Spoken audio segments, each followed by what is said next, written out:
Nakangiting uuwi naman si Idol mga guys. So kasi nga ngayong adlaw nilimbiwan ko ang iyang mga pisa-pisa. Bao kadamo ang pinamungkag ko para naman ate malipay sa kano agoy ate. Matapos na limpiwan natawa itsura agay kanan na.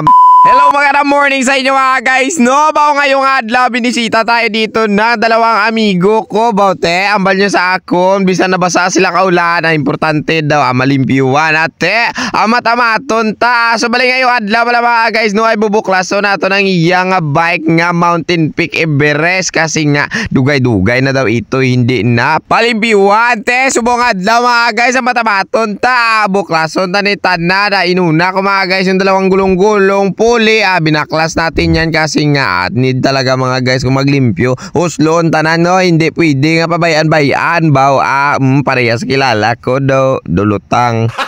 Gago. So ayan na nga ni mga guys. So nakita nyo naman habang nagbubuklas ako dyan ng mga pisa-pisa tsaka biring-biring. Dito pala si Sir Jason Ciscaro. Shoutout sa imo sir. Bao nakalagaw ka man di sa ako no. So balik ubra tayo mga guys. Kita nyo naman pinalos ko na mga silyos ang iyang mga biring-biring. Nag-request si Idol sa akon mga guys. Sabi niya sa akon dol pag butapos na karon limpyuan ang aton mga biring-biring kag mga kags kag crankset no. Pwede limpyuan daw ang kanyang rear driller. Sabi ko sa kanya pwede wala problema basta bayad ka.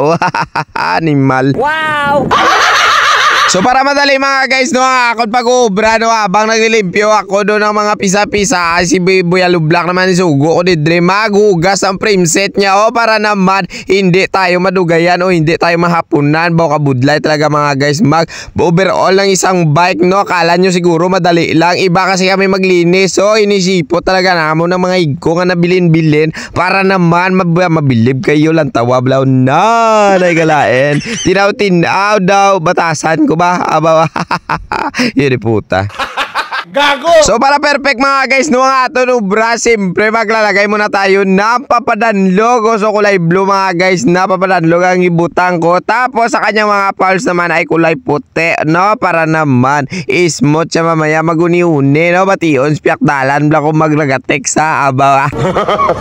At para mga guys no, hindi dasig matuktok ka ng ating biring-biring, siyempre nilagyan natin ng papadanlog sa may labas. Pero hindi ko masyado mga guys dinamihan kasi nalaw ayan kung sobrang damo man magnilamutyak na. Tapos ay basi magdugang pa na namin hindi manami bala kay man kung magawas-awas ang imo nga mapapadanlog sa may guwas ang imo biring-biring bakos na mga guys magkaladunot ang imo silyo kay man madipilit na daw mga balas-balas ambot pawala ka bahala ka da, importante limpyo kami diya abaw. At para suwabe mga guys no, liso-liso ni Idol mamaya sa iya nga bike no, siyempre hindi natin pinalagpas ang biring-biring niya side parts, nilimpyuan ko rin yan no. Tapos ito na igugulo na natin ito kasi nga matapos nating limpyuan meron pa request si Idol sa akon ang rear driller daw niya buklason te amat-amaton da sa pag-uslo abaw palantaw ko sa inyo nan bugan da sa WD-40 bagang. So ayan na nga ni mga guys. So finally nalipiwan na nato na ang rear driller ni Idol. So ibabalik na nato ito sa pag-asimbol bla simpre. Ibabalik nga ni asimbol ba ay ambot na lang gida. So ito na nga ni mga guys. So no, nabalik na nato sa pagtakod. Siyempre hindi natin kalimutan ang iyang chain. Lagyan natin na papadanlog kag adjust na baw. Nalipay man kamo sang yubra ko. Ay ako nalipay ko kay man buta naman ni bulsa ko. O sige dol testing baw grabe ngirit na. Ano ta ba lang taon ta ko hindi magdililiwal dila mo sa nganot da. So yan na nga ni mga guys. So bumalik na si Idol ba gabang iris gid sa lipay-lipay sa sangakon giubra. So hanggang dito na lang tayo mga guys no ba mapisbam tayo bagang aba. Thank you so much po sa panood sa aking video no. Sana na-enjoy kayo. Paalam na po. God bless. Halong kaputanan and then I love you. Oh.